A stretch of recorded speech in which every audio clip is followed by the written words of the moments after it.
We are again. Let's roll like we never left. For everybody that was at the Media Pro Day yesterday, congratulations. You guys got after it. And I come back to the Teddy Roosevelt quote, man in the arena. If you didn't, Prater, and you weren't there, it's not the critic that counts. You know what I mean? It's the person that was in the arena. So that was awesome to see you guys get after it, man. So we're so glad to be back. And as always, guys, thank you, Jesus, for the opportunity to coach this team. I'm so blessed. It says in the book of Luke, too, much is given, much is required. And I think about that a lot, like the impact. My why is to have an impact. My why is to have an impact on these players, on our community, and do it in a different way. That's why this program, we talk about being built different. Built different is building champions on and off the field by doing common things in an uncommon way. And that's what we do relentlessly every single day. We end the season. And we get into the off season, January, February, and we talked about process over outcome, right? Especially at Boise State, high expectations, as there should be. Picked to win the Mountain West Conference for 15 straight years or whatever it is. It hasn't always accomplished it.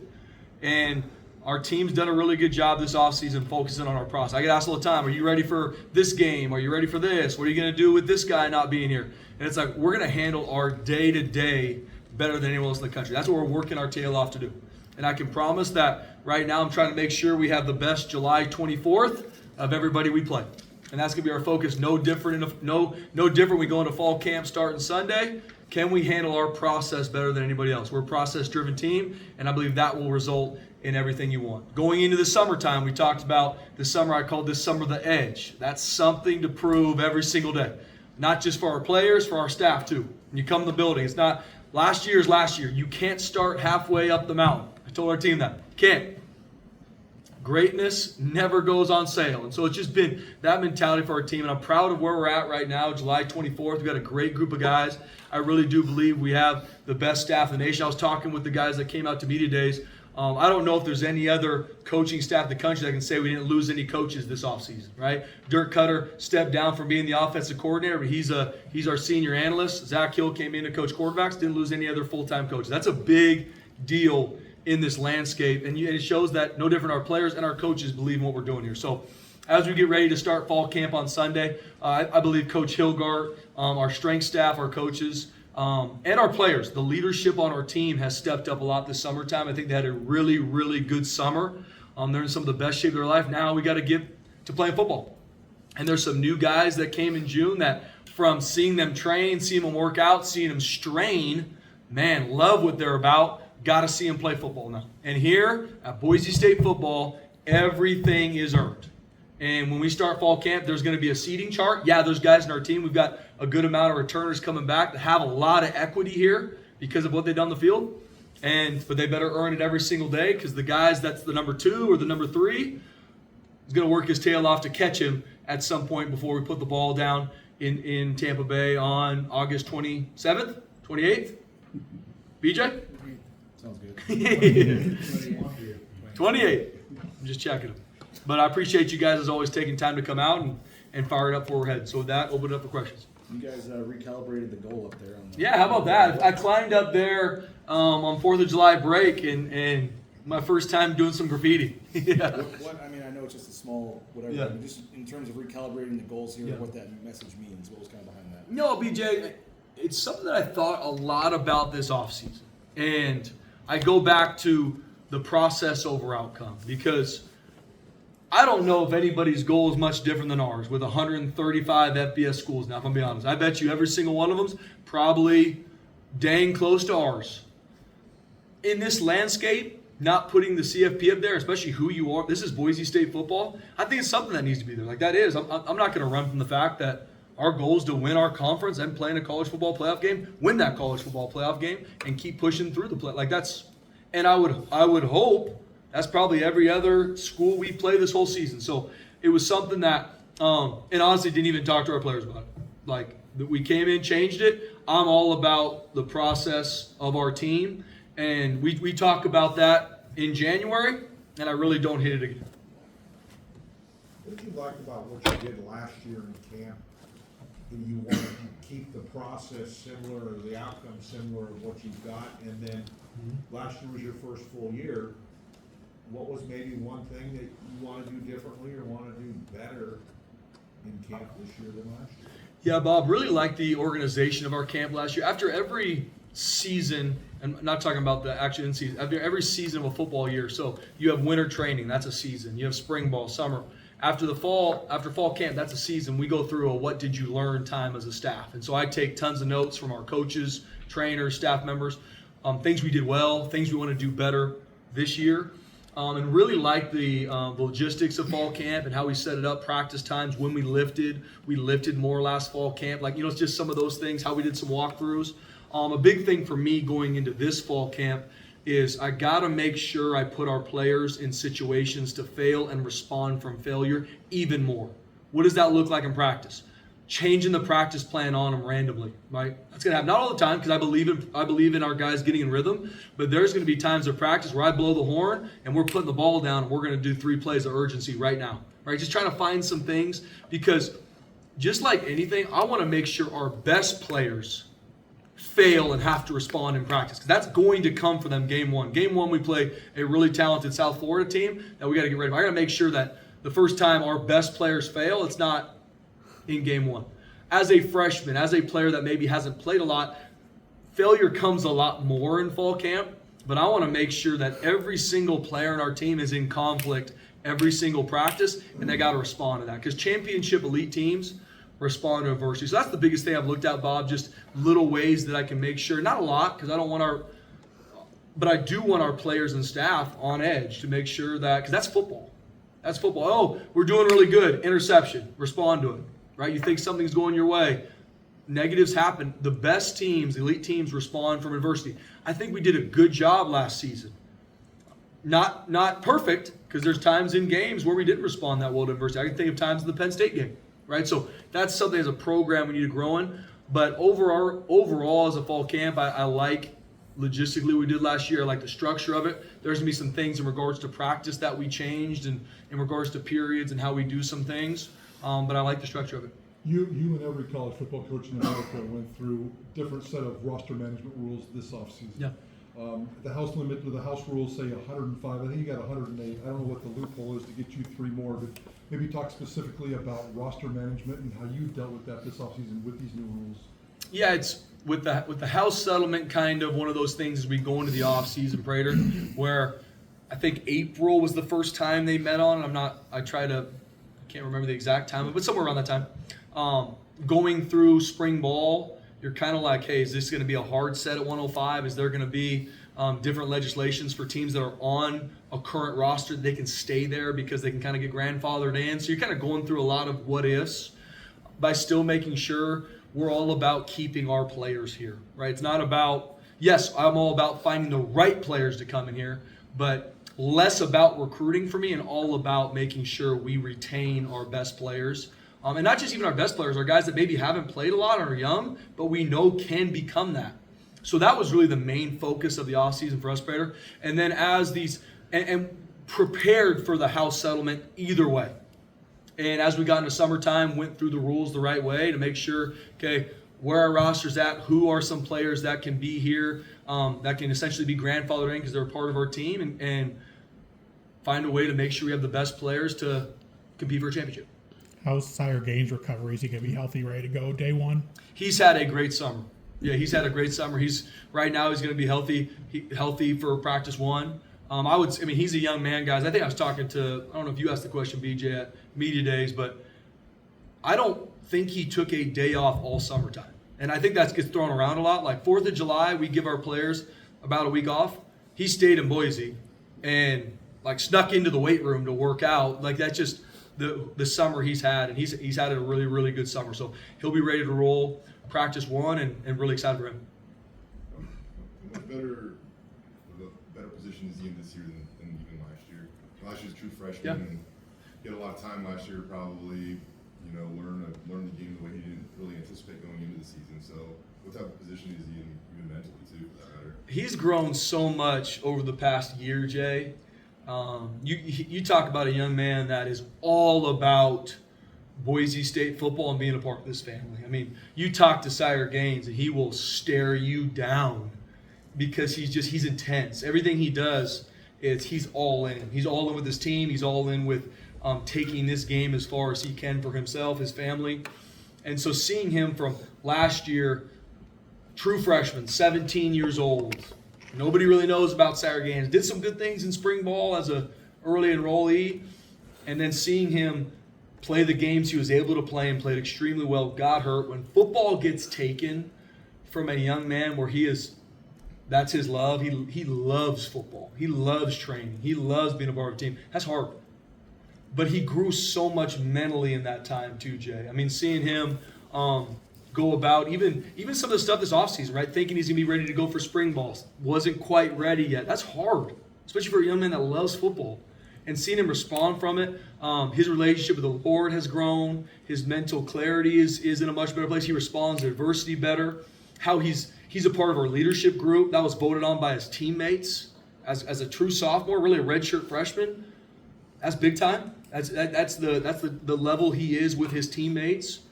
And just seeing him grow the past year has been really, really exciting. He's still got so many things that I'm so excited for him to continue to grow in as a redshirt freshman. But a man that is wired the right way and really, really excited for this season for him. Spencer, what are your expectations for Chris Marshall? Like, what do you need to see from Chris Marshall this camp? Chris Marshall's had a really good summer, Johnny. Right now, the biggest thing for Chris is always going to be his consistency. Extremely talented, love being around him. But seeing him train this offseason, his body's different now, Johnny. Like he's strong, he's explosive. He's always been very talented, but seeing him put the work in with Coach Hilgart, our trainers, he's had a really, really good summer. I was actually just talking to our staff about it earlier when we're going through fall camp and practice one and just kind of fine details. Chris has stood out this summer. Now, he's got to do it practice 1, practice 2, practice 3, all the way till game 1. But sitting here right now, man, I'm extremely proud of Chris. He's grown so much in the year and a half he's been here, and really excited about the fall camp he's going to have. So is he healthy as of today? He is. He'll be ready to roll practice 1. So where do you see him going forward into the season? Obviously consistency, see what he does, but where do you see him fitting in? Yeah, we'll see after fall camp. Yeah, good question.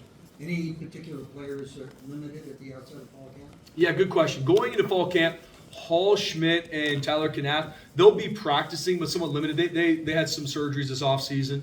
You guys saw those in spring ball, but they will be ready to roll. They'll just be somewhat limited to start fall camp.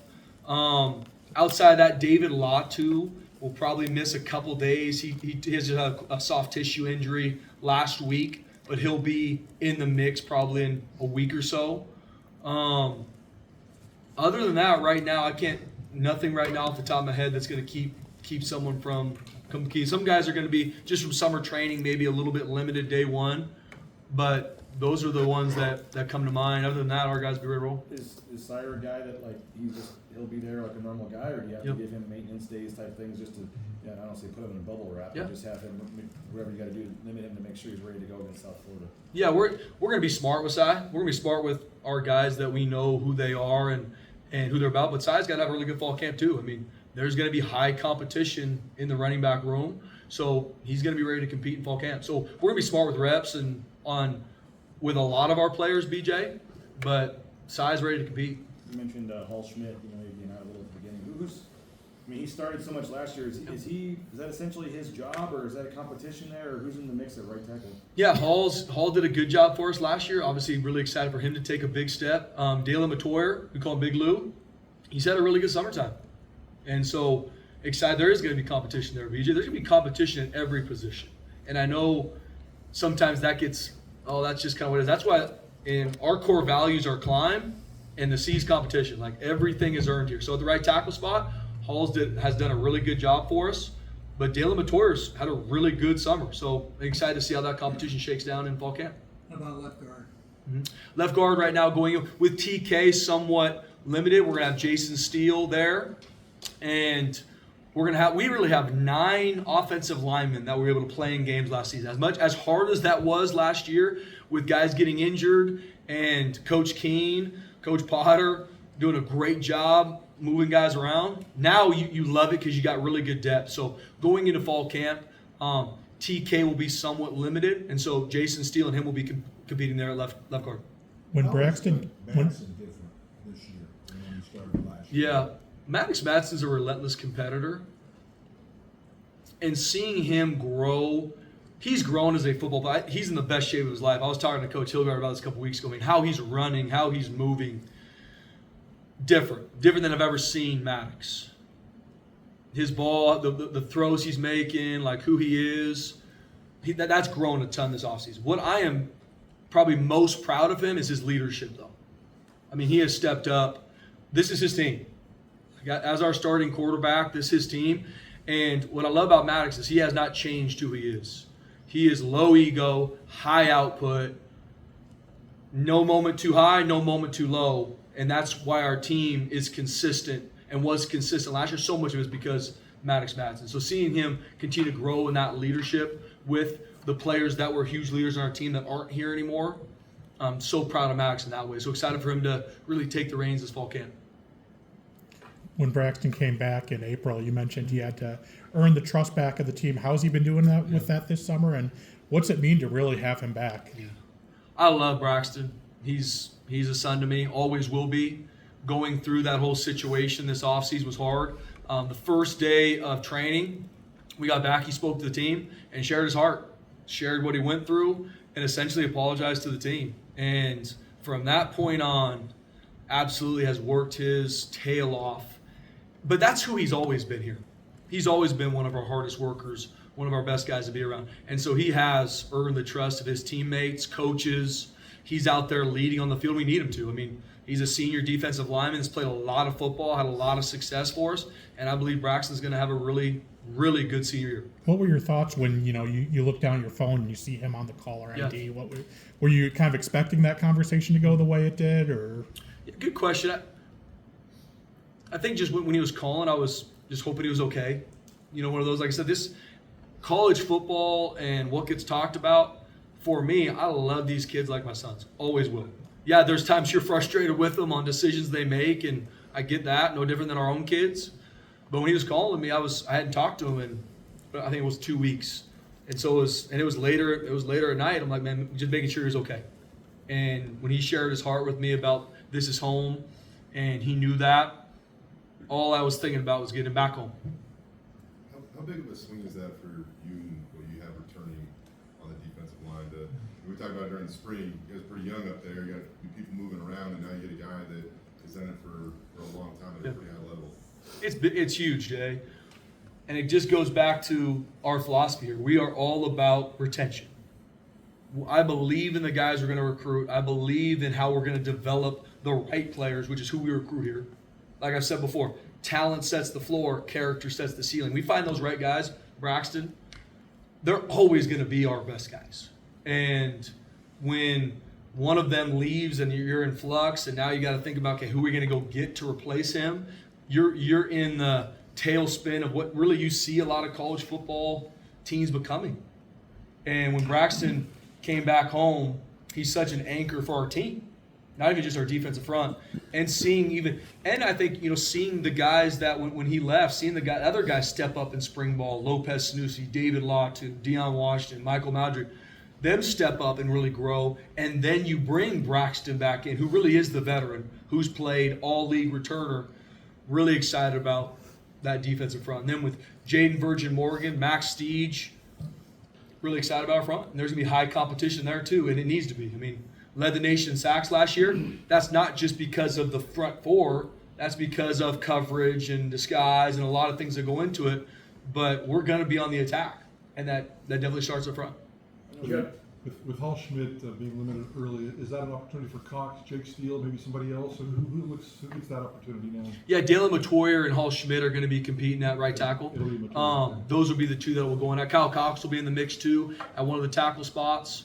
And Jake Steele is kind of like a swing. He can play either or, guard or tackle.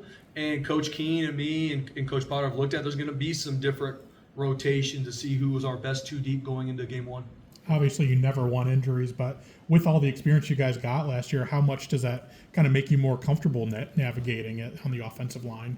Yeah, like I was saying earlier, I mean, we played 9 different offensive linemen last year, which going through it isn't always what you want. Injuries are a part of the game. It's next man up. But now going into this season, it's a lot of guys that cut their teeth in game that you can build on from that experience now. Did you announce captains yet? We have not. Yeah, we're going to announce captains on Sunday. How much of an Voted impact- as a team on yesterday in a team meeting. We'll announce those on Sunday. How much of an impact could a freshman like Quentin Brown make this year? We'll see in fall camp. And there's a lot, and it's a good question. It's a good question. There's a lot of guys. I mean, Jaden Mickey, Derek Ganter, Quentin Brown. I'm going to keep going through some guys. We haven't seen them play football yet. And so proud of the freshmen that came in the summertime, some transfers that came in the summertime on who they can be, but they got to earn it in fall camp. To date, Quentin Brown's done a great job this summertime, but we got to go see him do it in fall camp. Would you anticipate, like, so much talk about the wide receivers, but I mean, you brought in like 5 or whatever. Is one or two of those, I mean, are somebody going to have some sort of key role for you out of that group, or do you have enough with everybody else? That's the goal, BJ. I mean, when you bring in young players, we want to recruit the right kids that if they compete the right way in fall camp, they're going to play. They're going to play. And we're a personnel package-based offense, so we're going to package everything through fall camp to make sure every single one of our receivers gets an opportunity to compete and put it on film. And there's some older guys in our receiver room that haven't played a lot. I mean, we talk about Chris Marshall. I mean, I think about Ben Ford, Chase Penry, played a little bit, but I know they're chomping at the bit to get out there and compete and have an impact. Notice that Ben Ford's had a tremendous summer. Is he kind of the forgotten man? I wouldn't say the forgotten man, at least not in our building. I mean, he's done a great job this summer. He's in the best shape of his life.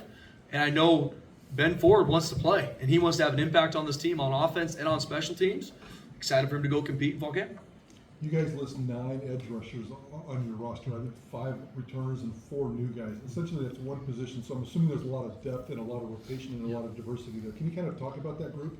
Yeah, Coach Frazier, our edge coach, I've talked about him before. I think he's one of the best edge coaches in the country. The standard he holds in that room.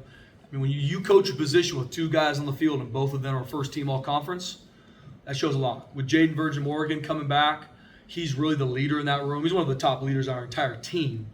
A relentless competitor. Everything kind of trickles down from Jaden. Max Steege has really taken the torch with Ahmed leaving and really being that field side end for us. Malachi Williams, transfer that came in early, was able to go through spring, has had a great summer. He's in the best shape of his life. The football schemes, the fundamentals, the techniques. There's going to be high competition at that defensive end spot with Max and Malachi. Jaden Virgin, and behind him, I mean, Bol, a true freshman that early enrolled, is going to be have a chance to compete at that stud position for us. We also got Sterling Lane, who's a transfer that came this summertime. Haven't seen him go through football stuff with us yet. That'll start in fall camp. Jaden Williams is a young freshman that we got that is going to be able to come out and compete. I'm trying to think of anybody else just of note there. I mean, it's going to be a position that I'm really excited about. Roman Kaywood's healthy now. I mean, Roman Kaywood's talented. He just has been banged up through injuries. So excited to see him in that mix and compete. Markel Bowens is a local kid that is here now that is extremely talented that I think can be really good. Not saying he's going to play his true freshman year, but we think can be really good. I really like the young group of edge players that we were able to recruit. I'm not saying that all of them will play this year, Prater, but I think the future is really bright in that room. We do so much with our edge players that, I mean, that our defense, a huge way we're different is because of how we play those edges. We ask a lot from them, and they do a lot for us. First down, second down, and third down. So it's going to be high competition. We are going to rotate those guys. Not so much stud to DN, but we will rotate a lot. In our front, we want to rotate and keep our guys fresh in the front 7. So we really got to go in game 1 really with who's the best 4, best 5 at the edge. With Derek Ganter, is he safety, nickel? He's a safety. Yep. He's going to come into fall camp as a boundary safety. Could play nickel probably too, BJ. There's a lot of position versatility there.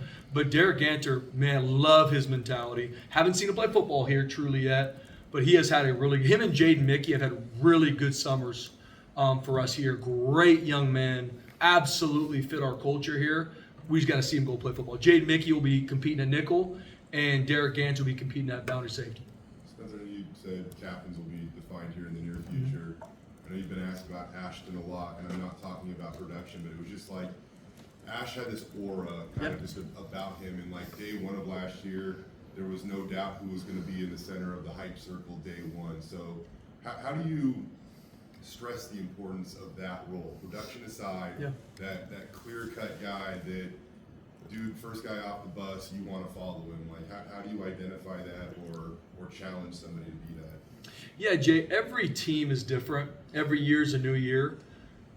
Ashton is one of the top leaders I've ever been around in all my years coaching, because he had that innate sense that could grab a kid, have a one-on-one conversation, could also speak to the entire room, would also lead by example. Are we going to have the Ashton Genty leader day one of fall camp? I don't know. But this is a new team. And I've also been a part of elite teams that had multiple players carry that flag. That's why my big thing with our leaders is not who's going to be the next Ashton. It's I want you to be the best version of yourself. I want you to open up your vision to see who you can bring with you. And I've told our team before, if you think you're leading and no one's following you, you're really just out for a walk, right? So what are you doing? And that is what I'm really proud of our leaders doing this offseason. Maddox Madsen. Don't be Ashton Maddox. Be the best Maddox. Because that's going to bring people with us and help our team be our best. Cage Casey. Jay, I can go down the list of these guys that are leaders for us, Jay. So is it last year? I cannot agree more with you. You knew fall camp practice 1, Deuce was going to be in the middle. Let's roll. It's a new team this year. And I think as we go through fall camp, there's going to be guys that continue to elevate that. And it's really exciting to see those guys step up. But I don't want anyone to think, I got to be that. Be you. But be the best version of you. And I know that's what we need. Who's the backup corners then if Mickey's working at nickel? Yeah, it's going to be competition there. We were actually talking through that earlier, EJ. So you're going to have Amarion and Jeremiah. But then you're going to have, a rotation from field corner, boundary corner with Meach Franey, Sherrod Smith, who got here this summertime. Trey Tolmer's done a good job. Franklin Johnson had one of the best summers he's had. He's been here. So you're going to get a lot of that working throughout the summertime. Just losing a couple of big special team guys, Joe McDonald, JFR. How are you feeling about the guys you brought in to replace them, possibly Doyle or Colson moving? Yeah, I will know a lot more about that, obviously, at the end of fall camp. But Oscar and Boomer, great fits here. Fit our culture, work their tails off. Really believe that we're going to take a big step in that room. Really do. Now, got to go see it in fall camp. Got to go see it with all 11. We knew going this offseason, taking a big step in our special teams was mandatory. And I know we're going to do that. Now we just got to go put the work in. But I really do believe in those two. Jared Reeser's had a great summer. Mason Hutton, I think, is going to be one of the best long snappers in the country. Had a great summer. So even some guys that are here are excited to compete and find out really who our guys are. I've got a story coming out about your general manager, Brandon Jones. Can you talk to me about what he does for this program on a daily basis? Yeah, Brandon Jones does a great job in a lot of phases of our program. Right? We're a smaller recruiting department than maybe some of the powers that be. Right? We've really got 2 full-time recruiting guys. Brandon Jones, our general manager, and Kyle Young, who's our director of player personnel. And then we've got Shawnee Fisk, who's one of our graduate assistants, does a great job. We've got some interns that work their tails off too. So we got a great group. But we're not as big as some programs, but we got the right guys. And that's what I love about them. Tireless workers. Brandon Jones, been here for about over a year now, and is a great talent evaluator. He can watch film and find things about guys. I believe in his eye, I trust his opinion a lot when we're evaluating. He does a great job building relationship with the players. And so him and Kyle together with our staff, and our staff does a great job turning over every rock because we still recruit area. A lot of schools are going to more just position. You are an area recruiter and a position recruiter on this staff. And so they come alongside our position coaches, support them. And in this landscape, I'm involved a lot with it. I do a lot in that space because it's just the reality of it. And I'm very close with these players. So me and Brandon Jones do a lot of things hand in hand in regards to not only the talent acquisition, but a lot also on the talent retention and even see we can be in the future. But I think Brandon Jones is a rock star in this profession. I think the best is still to come for him here and all the things that I know God's put in his heart. So, how much has your staff changed this offseason in terms of resources? How many full-time positions have you added? How many part-time positions have you added? How has your staff grown? It's a good question, Prater. I don't think we've added any new positions. Okay. That is something I know when I say this, obviously, January, that I know there's a couple, like recruiting's one that I'm excited to hopefully get there. And I don't say that I mean, Jeremiah Dickey is amazing, gives us everything we need. I know for me this offseason, it was to make sure we kept our staff. More on that than add more positions. That was my goal this offseason. And I know we've got the right guys on the bus. We got to keep them here. It's my job as head coach to make this place where they know they're grown, loved, and a part of that is the value of it, which is the financial piece. And I'm so proud of Jeremiah Dickey being able to help grow our staff salary pool this offseason. So I don't think we add. I'm trying to make sure I'm not missing anything right now, Perry. That's a good question. We didn't add any new positions. We need to in the future, but it was more bolstering the guys that we have. Spencer, I think at times throughout the summer, you've seen other coaches be kind of vocal about, with the portal and tampering and things like that, and even Dan Lanning said yesterday about there should be consequences. What is your take on that as we approach another college football season? Great question, Jay. I mean, the transfer portal, tampering, is it frustrating? Golly, yes. I think more and more for me, I'm trying to just be a problem solver in this space. I get asked a lot about things from either the college football playoff format and when should the transfer portal be, tampering. And yeah, there's things that I have strong opinions about, but I'm just trying to more now, Jay, as I grow, to really focus on the things that I do control. I will tell you this, when I find out that coaches tamper with their players, I am calling them immediately, and that will not stop. That's going to keep happening. But in regards to the media, it's not something I'm going to be talking about a lot because I got to focus on growing our team. I got to focus on growing our play because I control that. When I put my head on the pillow every night, I got to make sure for these 108, 109 players, they are getting all of me instead of me focused on things I don't control. But I will, when staffs tamper with our players, they will be hearing from me. And will anything come from it? Maybe not. But I want them to know I know. And I want them to know that I believe no matter where people are at, right is right, even if no one's doing it. Wrong is wrong, even if everyone is doing it. Period.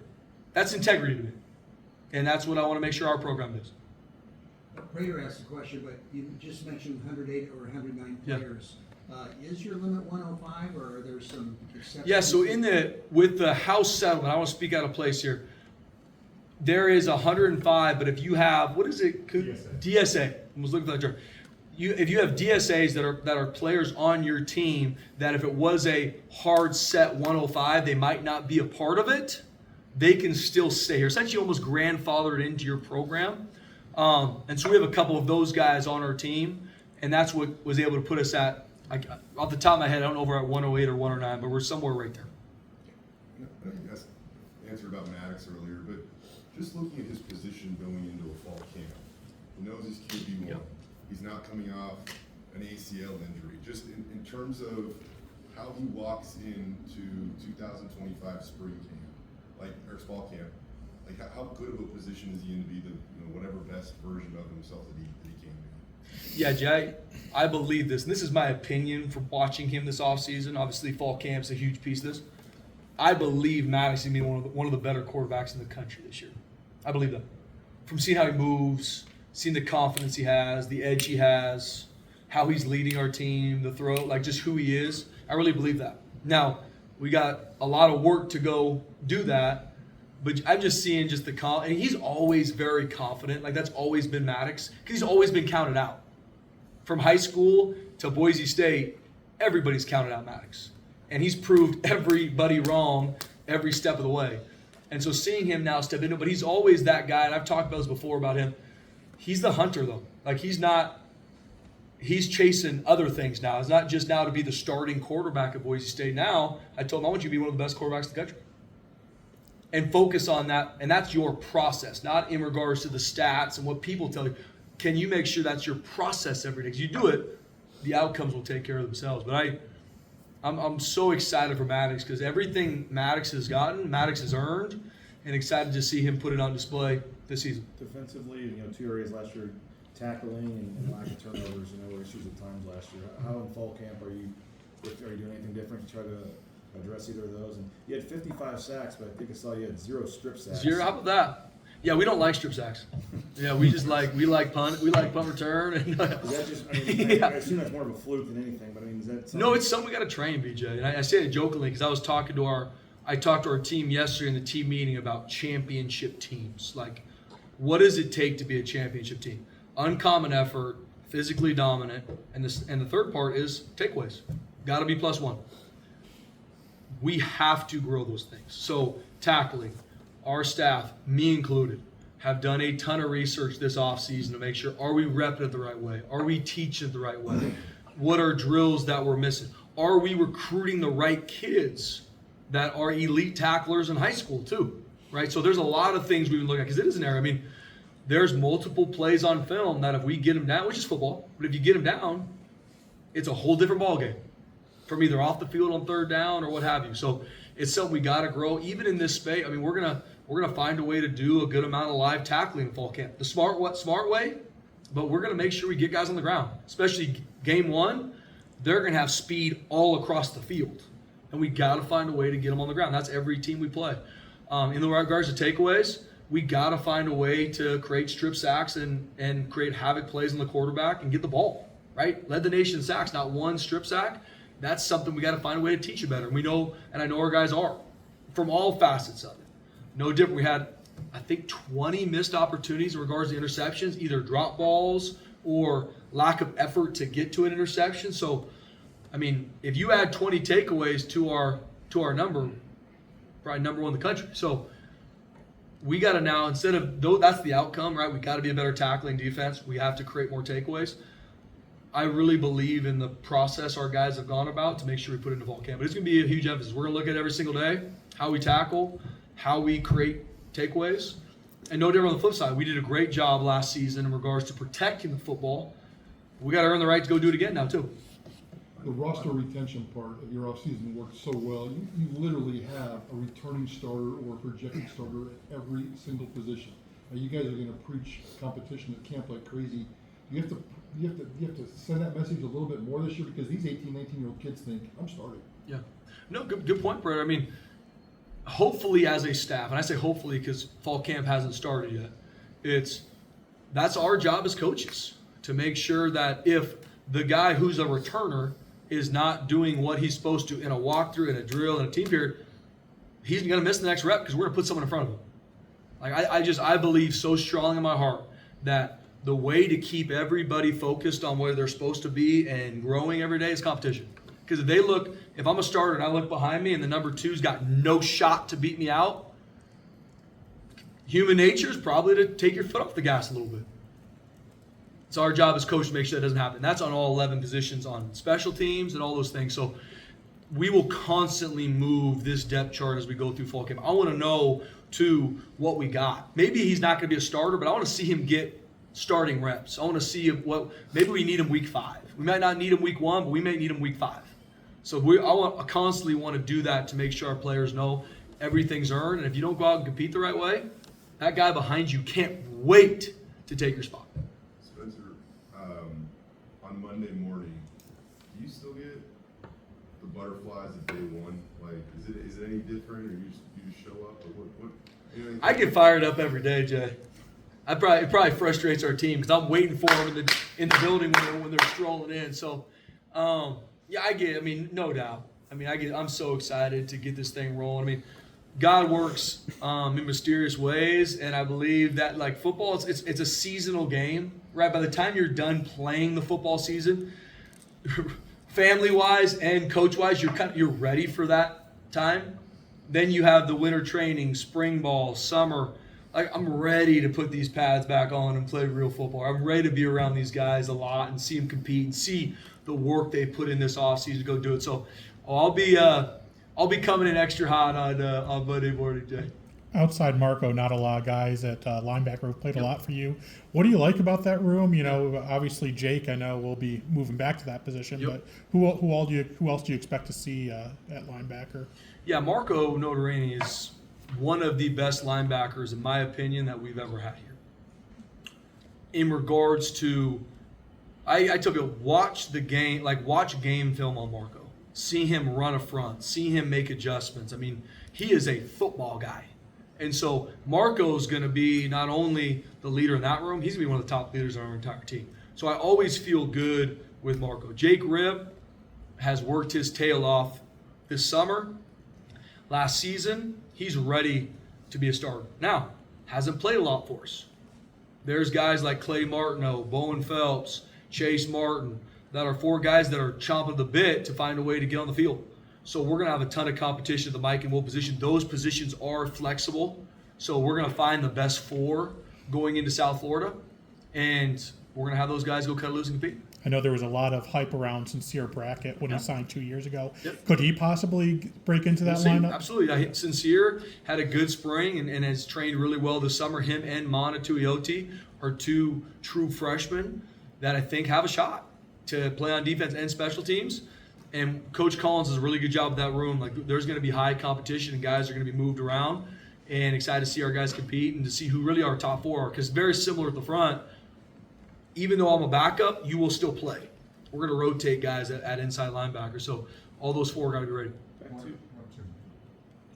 Back to Mickey for a second. What is he played very little in the slot at Notre Dame. What's kind of the reason to try him at nickel there? Yeah, I want to get our best guys on the field, BJ. Want to get our best guys on the field. So he can play anywhere on our back. He can play safety, he can play nickel, he can play corner. He has a lot of position versatility and want to find a way to make sure he competes and has the best opportunity to play on the field. I think his skill set fits him really well at nickel because he's physical, he can tackle. One of the smartest football players I've talked to in regards to guys that are new to our program, and excited to really have high competition there with him and Devon. Would you expect both, however it plays out, both those guys to see time there in games, or would you rotate? I don't think so. I mean, once again, we got to go into fall. I have not seen him play football in person, and as we go through fall camp, there might be even more position moves, BJ. Someone might get banged up. Someone might not be playing the right way. He can play corner. He can play safety. He has a lot of position versatility. That's kind of more of a starting point for us, but I think he can do a really good job at it. Anybody else? That's one. Let's go. All right. Nothing? God bless you guys. Appreciate it. Let's roll.